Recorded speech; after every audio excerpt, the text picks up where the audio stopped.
Hey guys, this is going to be another Shadowhunters review for Season 2, Episode 16, Day of Atonement. I'm also currently doing laundry, so you will probably be able to hear the washer throughout this video. I'm sorry about that. The audience gets the truth about Sebastian in this episode, which is great for me because now I don't have to be vague and talk around it, because I found that really difficult not to say who Sebastian really was. So yes, Sebastian is Clary's brother, and I can finally say that. And it's kind of a relief to be able to say that, but at the same time, things seem a bit different with him in the TV show than in the books. In the show, Valentine apparently sent Sebastian away to Edom, and there Sebastian was apparently tortured and his skin burned, because when the show first revealed his true form, I was like, what's going on? He's supposed to look human, and at first I was like, well, are they going to make him not look human? But we had the flashbacks to him as a baby where he looks like a human baby, and so it was very interesting that they gave the explanation that he had looked human and then he had gotten burned by these demons. I'm mostly interested in this change in the story because of how I think it will affect Sebastian and Valentine's relationship. There's some kind of drama, I guess, with Sebastian and Valentine in the books, with Sebastian being angry about how Valentine feels toward Jace versus how he feels toward him. It kind of looks like the show is going to explore it to a greater extent than the books did, and the fact that in the TV show Valentine sent Sebastian to hell basically and led to his son getting tortured. It's a very interesting change in the story. I'm looking forward to seeing what the show does with Sebastian and Valentine's relationship, because I mean, in the books you get hints that Valentine is kind of scared of Sebastian or worried about what Sebastian's capable of, and again, it's never really explored, and the show definitely seems to be doing that. And Clary learned that she could make portals, yay, and then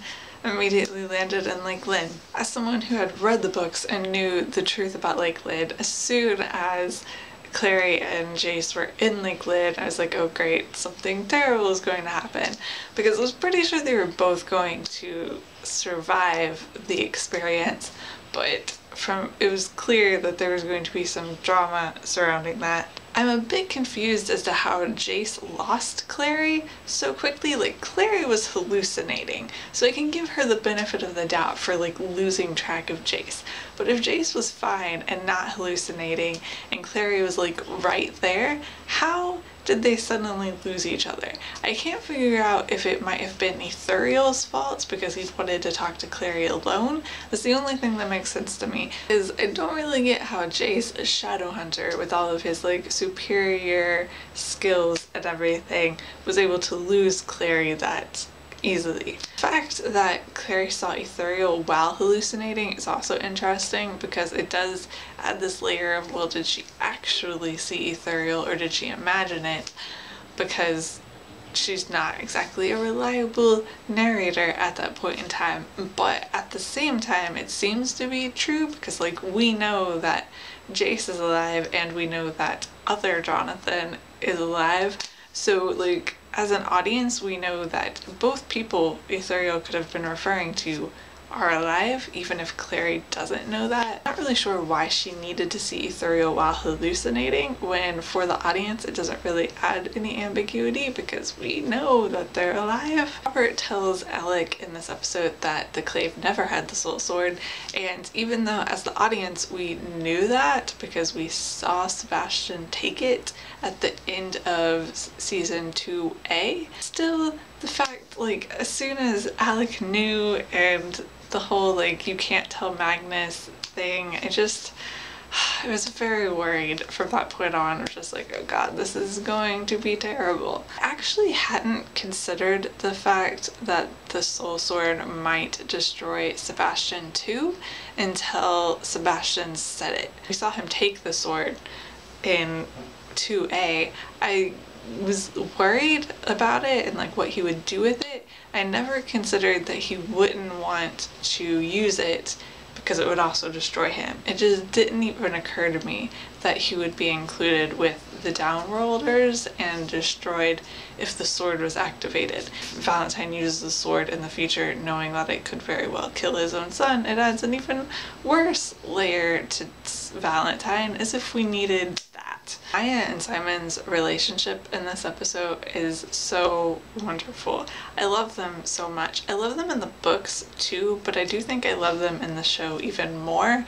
And even though I ship Simon and Izzy still ultimately, I still really love Simon and Maya together, and even if in the end they're only friends, like I love their friendship, their relationship, whatever they want to be together. I love it so much. They're so great together. I was really prepared for Maya being at Simon's family dinner to be really awkward, but it was awkward, but because of Simon, not because of Maya, and I really loved how she interacted with his family, and just everything about that scene was perfect. We also find out in this episode that Maya is studying marine biology, which I love, because it's so, of all of the things she could have revealed that she was studying, marine biology is so like out there, and like it's like not what you would expect, and it's really awesome. Like, I just love the idea of a werewolf studying marine biology and wanting to be a marine biologist,